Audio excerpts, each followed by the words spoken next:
عمران درانی ہے اور میرے بچے بیکن ہاؤس اسکول کراچی میں پڑھتے ہیں. بیسکلی ہوا یہ ہے کہ یہ دیکھیں سامنے یہ طارق بک ہاؤس اس طریقے سے یونیورسل بک ہاؤس حیدرآباد پہ یہ شاپس ہیں پورے کراچی میں. ان لوگوں نے بیکن ہاؤس والوں نے اس بار بڑی ماشاءاللہ سے اچھا بزنس سوچا ہے اور انہوں نے اپنی بکس اور کاپیز کی ایک پورا پیک بنا کے اور اسٹیشنری کا پیک بنا کے جو کہ خود پبلش کیا ہے اور خود امپورٹ اسٹیشنری ساری خود ان نے امپورٹ کی ہے. ٹھیک ہے جی, 4 آنے کی چیز 400 کی بیچتے ہیں. یہ ان نے پیک کر کے پیرنٹس کو بالکل باؤنڈ کر دیا ہے کہ وہ ادھر آئیں. ادھر آنے کے بعد جو ہے وہ مطلب ابھی سیکنڈ کلاس کی جو بک پیک ہے یہ دیکھیں اس کی قیمت ہے 11,400 روپے.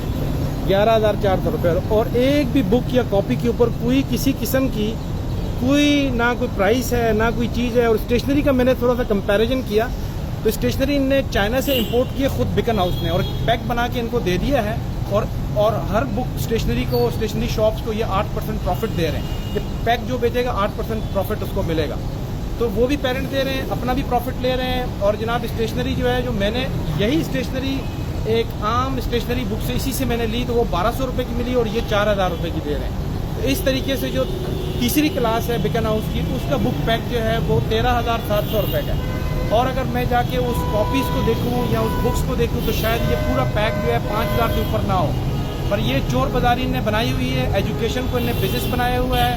آخر یہ پیرنٹس جائیں کہاں, کیا کریں, کہاں سے لائیں پیسے, کدھر ہے یہ عمران خان, کہاں ہے یہ ایجوکیشن, کہاں ہے یہ ہیلتھ, کہاں ہے چیزیں جو کون سی کو نیا پاکستان آ گیا, کیا ہو گیا یہ نیا پاکستان ہے کہ لوگوں کی جیبیں کاٹ رہے ہیں, اس طرح کاٹتے ہیں لوگوں کی جیبیں. پلیز اس کو ایڈریس کیا جائے اور زیادہ سے زیادہ اس کو شیئر کریں اور یہ میری آواز جو ہے عمران خان تک اور حکومت تک پہنچنی چاہیے کہ یہ سب چور بازاری نے لگائی ہوئی ہے. اور یہ بیکن ہاؤس اور یہ جتنے بھی پرائیویٹ اسکول ہیں ان کا کام ہی صرف اور صرف چور بازاری ہے اور پیرنٹس کی جیبوں پہ ڈاکہ مارنا ہے. تو برائے مہربانی کر کے پلیز اس کو شیئر کیجیے اور حکام اعلیٰ تک یہ میری میسج جو ہے پہنچایا جائے. Thank you.